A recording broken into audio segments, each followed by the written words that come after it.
Welcome back to Centrelink Insider.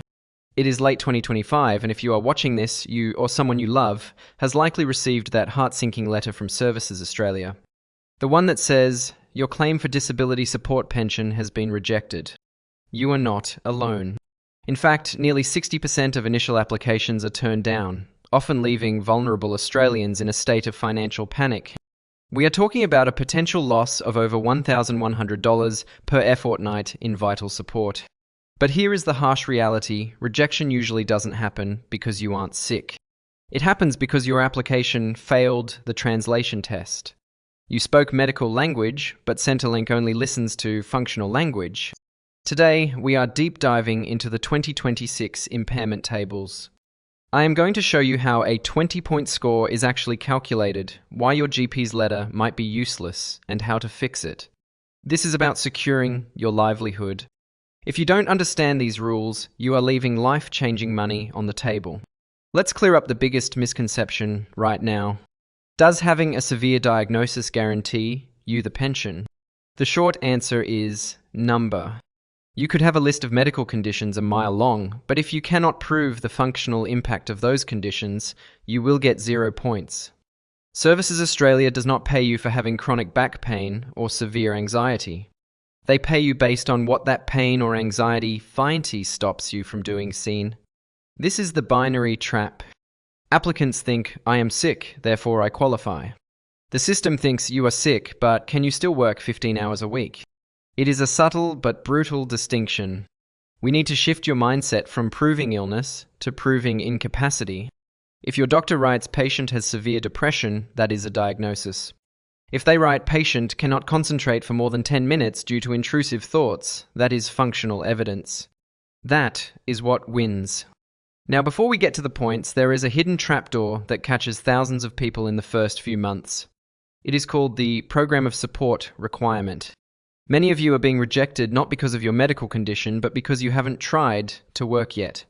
Unless you score a massive 20 points on a single impairment table, which is very difficult, you are generally required to have participated in a program of support for at least 18 months within the 3 years before you claim. This is the implicit decay mechanism of the system. If you apply too early without this history of engagement with a disability employment service provider, the system automatically filters you out. You might be medically eligible, but procedurally, you are disqualified. Do not ignore this timeline. If you haven't done this 18 months or gained an exemption, your application is dead on arrival. Let's get into the mathematics of the 20 points rule. This is the historical tenure of your medical evidence. To get the DSP, you need a total impairment rating of 20 points. But here is the catch: how you get those points matters. The system weighs fully stabilised conditions differently. In 2026, the assessment tables have evolved. You might have 10 points for a physical condition and 10 points for a mental health condition. That equals 20, right? Yes, but it triggers a different pathway than someone who gets 20 points from a single condition. If you are splitting your points across tables, the job capacity assessment becomes much stricter. You need to prove that even with all your conditions combined, you have a continuing inability to work. We have seen cases where people with 30 points were rejected because the assessor believed that with retraining, they could work 15 hours a week in a call centre. You must ensure your medical history proves that all treatments have been exhausted. If there is one surgery, one therapy, or one medication you haven't tried, your condition is not stabilised and your points drop to 0. This leads us to the intent-based status determination. How does the government define your intent or capacity? They don't look at your soul, they look at your behaviour and your functional reports. The keyword you must burn into your brain is permanent. In the eyes of Centrelink, permanent doesn't mean forever. It means likely to persist for more than 2 years. Your medical evidence must explicitly state that your condition will not improve significantly in the next 24 months, even with treatment. If your GP writes patient may improve with cognitive behavioural therapy, you just lost your claim. That phrase signals potential improvement, which means you are not permanent. You need to guide your medical professionals. They need to use the language of the impairment tables. For example, under the mental health table, do not just say anxious. Use the descriptors precluded from social interaction, unable to adapt to minor changes in routine. These are the signals the assessor is hunting for. Now, let's talk about the surveillance aspect, the Job Capacity Assessment, JCA, and the Sonic Health Plus medical review. Do not think that, because you are at home, you are invisible. The system shares data. If you tell Centrelink you can't walk 200 meters, but your Medicare records show you haven't visited a physiotherapist in 2 years, that is a compliance blind spot. They will catch that inconsistency. The JCA is an interview, usually with a health professional like a psychologist or nurse, not a doctor. They are trained to spot inconsistencies. If you drive yourself to the appointment but claimed you have severe mobility issues, they will note that. If you answer questions quickly and articulately but claim to have brain fog, they will note that. In 2026, these assessments are rigorous. They are looking for the truth between the lines of your medical report. You must be consistent. Your daily life must match your paper claim. Let's discuss the money and the risks. Why go through this hell? Because the financial difference is staggering. As of the 2026 indexation, the single rate of DSP is significantly higher than JobSeeker. We are talking about a difference of hundreds of dollars a fortnight, plus the pension supplement. But there is an operational risk. Getting the right evidence costs money. You might need reports from specialists, clinical psychologists, or rheumatologists. Bulk billing GPS often do not have the time to write the detailed, 10-page reports required to satisfy the impairment tables. You might need to invest $300 or $400 in a private specialist report. I know money is tight, but view this as an investment. A generic GP letter is almost guaranteed to fail. A detailed specialist report mapping your condition to the specific Table 5 or Table 1 criteria is your golden ticket. Do not be penny-wise and pound-foolish here.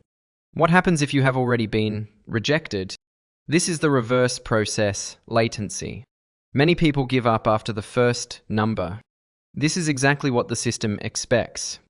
But the statistics show that a significant percentage of decisions are overturned on appeal. In 2026, the appeal body, formerly the AAT, now the Administrative Review Tribunal, ART, is your safety net. But it is slow. The latency can be months. However, when you appeal, a fresh set of eyes looks at your case. Often you can submit new evidence during the appeal.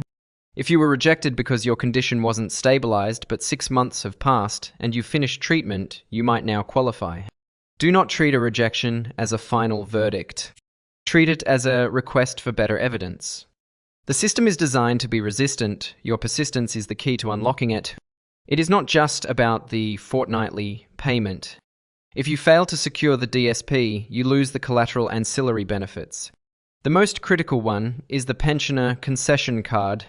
This card is a lifeline. It gives you access to cheaper medicines under the PBS, vital if you have chronic conditions.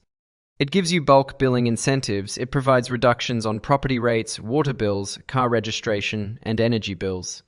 If you stay on JobSeeker, you miss out on thousands of dollars a year in these invisible savings. When you calculate the value of the DSP, you must add these concessions on top of the cash payment. Losing the DSP claim is not just losing income, it is seeing your cost of living skyrocket while your income remains stagnant. Furthermore, once you get the DSP, the game isn't over. Continuous compliance is the new norm. In 2026, Services Australia utilises data matching to ensure you still meet the medical and financial criteria. If you start working, you can work up to 29 hours a week without losing your qualification immediately, but your payments will taper. However, if you work 30 hours or more, your payment suspends. You have a suspension period of 2 years where you can get back on the payment without reclaiming if the job doesn't work out. But you must keep Services Australia informed. If you travel overseas for more than 28 days, your payment can stop. The system requires vitality verification, proof that you are still here and still eligible. Ignorance of these ongoing rules can lead to debts and cancellations. So, what is your battle plan? First, download the latest impairment tables for 2026. I have linked a guide below. Do not guess. Read the tables for your specific condition. Second, book a long appointment with your treating doctor. Take the tables with you. Show them, "Doctor, I need you to address these specific points." Third, gather your functional evidence, not just medical scans, but letters from previous employers, carers, or physiotherapists describing what you cannot do. The system is a fortress, but it has a key. That key is functional, permanent, and stabilized. Do not let the complexity intimidate you. You have rights, and you deserve this support. If you found this breakdown helpful, please share it with a friend who is struggling with their claim. Subscribe to Centrelink Insider for more policy updates. Stay strong, and good luck with your application.